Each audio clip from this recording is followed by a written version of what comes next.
Bonjour et bienvenue dans cette nouvelle saison des trucs et astuces destinés aux utilisateurs Athena. Aujourd'hui nous allons voir les fonctions section et cordon de soudure. Ces fonctions-là se trouvent dans la partie en haut à gauche, donc dans dessiner, et nous allons commencer déjà par le cordon de soudure. Donc je vais pouvoir choisir quel type de soudure je veux représenter, donc linéaire avec une largeur de 5 mm. J'ai aussi la possibilité d'enseigner quel type de soudure ça va être, donc au niveau du type je vais prendre une soudure d'angle, avec une valeur nominative de 5, tout à fait.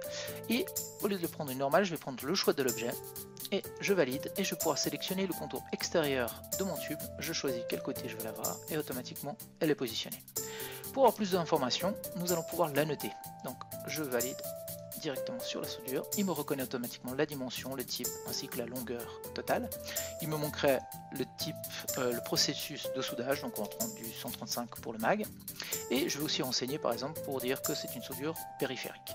Je valide, je vais pouvoir renseigner et la noter de telle manière. Maintenant, je vais me concentrer sur la partie supérieure.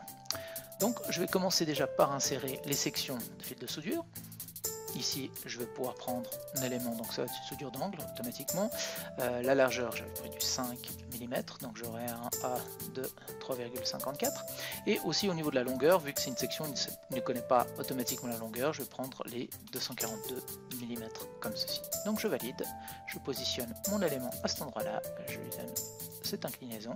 Et ce que je vais pouvoir faire, c'est que je reprends une nouvelle fois pour la mettre de l'autre côté. Et en sélectionnant l'élément, j'ai une flèche pour pouvoir faire pivoter de l'autre côté.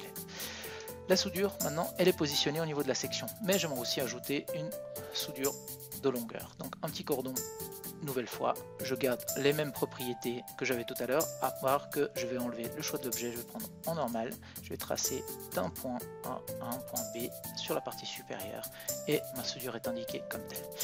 Et encore, j'ai aussi la possibilité d'indiquer une nouvelle fois en annotant cette soudure là, il me reprend toutes les informations que j'avais déjà au préalable et je vais pouvoir renseigner ma soudure de telle manière là. Donc voilà, c'est tout pour aujourd'hui, je vous dis à très bientôt.